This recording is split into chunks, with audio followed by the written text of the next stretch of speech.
इराणने जशी मित्रता निभावली तर आपण सुद्धा मित्रता निभावली असती तर भारताला सुद्धा इराणने गॅस पुरवला असता. आता गॅसचा तुटवडा झालाय. येणाऱ्या कालावधीमध्ये बँकेमधला पैसे काढणं सुद्धा असणारा अडचणीचं होणार आहे. सरकारच्या धोरणांमुळे भारतीय नागरिकांना त्रास व्हायला लागला अशी असणारी परिस्थिती आहे. इराण आपल्याबरोबर जम्मू आणि काश्मीरच्या प्रश्नावरती उभा राहिला, परंतु अमेरिका आणि इस्रायल यांनी इराणवरती ज्यावेळेस हमला केला त्यावेळेस आपण इराणच्या बाजूने नाही असं स्पष्ट केलं.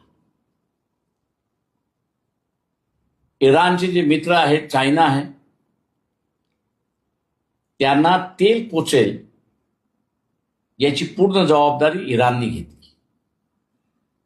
इराणने जशी मित्रता निभावली तर आपण सुद्धा मित्रता निभावली असती तर भारताला सुद्धा इराणने गॅस पुरवला असता अशी परिस्थिती आहे.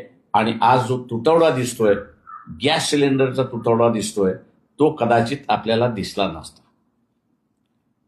आता ह्या तुटवड्यामुळे शासनाने काय केलंय की इसेन्शियल कमोडिटीज ऍक्ट म्हणजे जीवनावश्यक वस्तूंचा जो कायदा आहे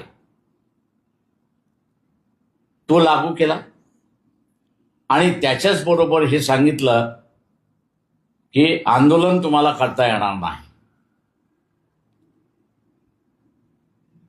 ज्यांच्याकडे धोरण नाहीत, फक्त जात आणि धर्म एवढंच फक्त असणारं अजेंडा आहे, त्यांना ते आंतरराष्ट्रीय राजकारण करू शकत नाही अशी परिस्थिती आहे.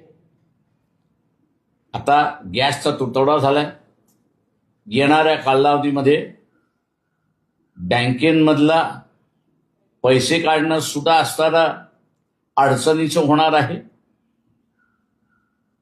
आणि ते जर झालं तर सामान्य माणसाचा बँकेमधला पैसा हा बँकेतच राहणार नाही अशी असणारी परिस्थिती आहे.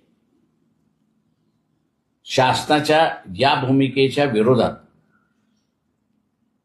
आणि पंतप्रधान यांचं नाव एसटीएम फाईलमध्ये आल्यामुळे मराठीत जी म्हण आहे, कोणी यावं आणि टिकली मारून जावं, त्या पद्धतीने असणारं ज्याला ज्याला